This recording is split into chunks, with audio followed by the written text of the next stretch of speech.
ایک چور چوری کرنے کی نیت سے مسجد میں آ گیا۔ اس نے مسجد کی الماری سے چندہ جمع کرنے والا ڈبہ نکالا اور پیسے نکالنے کی کوشش کرنے لگا۔ پیسے نکالنے کی کافی کوشش کے بعد بھی اس ڈبے سے کوئی نوٹ باہر نہ نکلا۔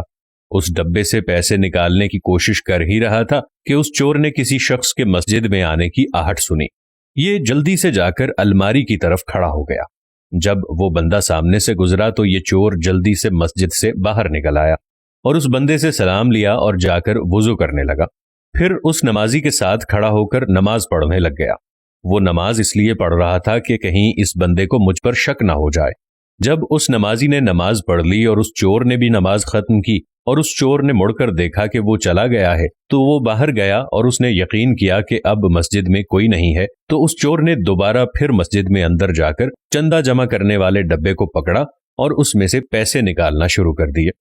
ابھی چور مسجد میں پیسے جمع کرانے والے ڈبے میں سے پیسے نکالنے میں مصروف ہی تھا۔ اس نے کافی سارے پیسے نکال لیے تھے۔ پھر اچانک سے اس نے کسی شخص کے مسجد میں آنے کی دوبارہ آہٹ سنی۔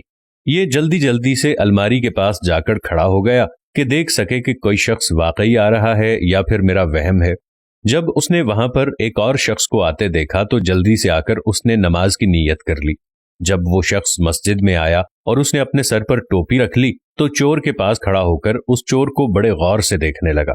اب اس چور کو یقین ہو گیا کہ شاید اس نے مجھے پیسے نکالتے ہوئے دیکھ لیا ہے، اسی لیے یہ مجھے اس طرح دیکھ رہا ہے اور یہاں سے جا بھی نہیں رہا۔ اب جو آنے والا شخص تھا اس نے چور کے ارد گرد چکر لگانا شروع کر دیا، اس لیے کہ وہ نماز ختم کرے اور میں اس سے بات کروں۔ اب جب چور نے یہ دیکھا کہ وہ شخص میرے آس پاس موجود ہے تو اگلی نماز کی پھر نیت کر لیتا۔ اسی طرح اس نے 100 رکعتیں نماز ادا کر لی۔ جب یہ تھک گیا تو وہ سوچنے لگا کہ اب تو میرے اندر مزید نماز پڑھنے کی ہمت نہیں ہے۔ چور نے سوچا کہ لگتا ہے اس کی آنکھ لگ گئی ہے، تو میں چپکے سے مسجد سے باہر نکل جاتا ہوں۔ جیسے ہی وہ باہر نکلا اور آنے والا شخص جو دیوار کے ساتھ ٹیک لگا کر بیٹھا تھا اس کی آنکھ کھل گئی اور وہ فوراً اس کے پیچھے باہر چلا گیا اور جا کر اس چور کا ہاتھ پکڑ لیا اور کہنے لگا کہ میں 2 گھنٹے سے تمہارا انتظار کر رہا ہوں کہ تم کب نماز ختم کرو اور کب تم سے بات کروں، اور تم چوری چوری نکلنے لگے ہو۔ چور نے ڈرتے ڈرتے اس شخص سے سوال کیا کہ آخر تم 2 گھنٹے سے میرا انتظار کیوں کر رہے تھے؟ آپ کو مجھ سے کام کیا ہے؟ تو وہ شخص کہنے لگا کہ بات یہ ہے، میں گاڑی چلا رہا تھا اور میری گاڑی کے بریک فیل ہو گئے اور میں نے منت مانگی کہ میں مسجد میں جاؤں گا اور جو بھی مجھے اللہ کا نیک بندہ ملے گا جو سب سے زیادہ نمازی ہوگا میں اسے تحفے کے طور پر 50,000 روپے دے دوں گا۔ اللہ پاک نے مجھے ہر قسم کے حادثے سے بچا لیا، تو اللہ پاک کا یہ شکر ہے کہ میرا کوئی بھی ایکسیڈنٹ نہیں ہوا، اس لیے میں فوراً مسجد میں آیا تو مجھے آپ نظر آئے۔ میں آپ کا 2 گھنٹے سے انتظار کر رہا تھا کہ کب آپ نماز مکمل کریں اور میں آپ کو یہ پیسے دے دوں۔ پکڑیے پیسے، آپ ہی سب سے زیادہ اس کے حقدار ہیں۔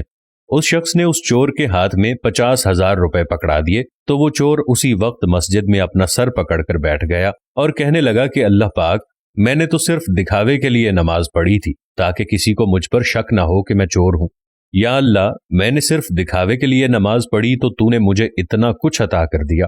اگر میں سچ میں تیری رضا کے لیے نماز پڑھوں تو مجھے کتنا عطا فرمائے گا؟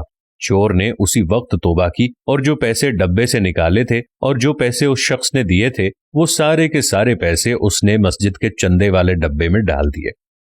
تو دوستو، حقیقت میں جو اللہ پاک کی رضا کے لیے کام کرتا ہے تو اللہ تعالیٰ اس شخص کو بہت زیادہ نوازتا ہے۔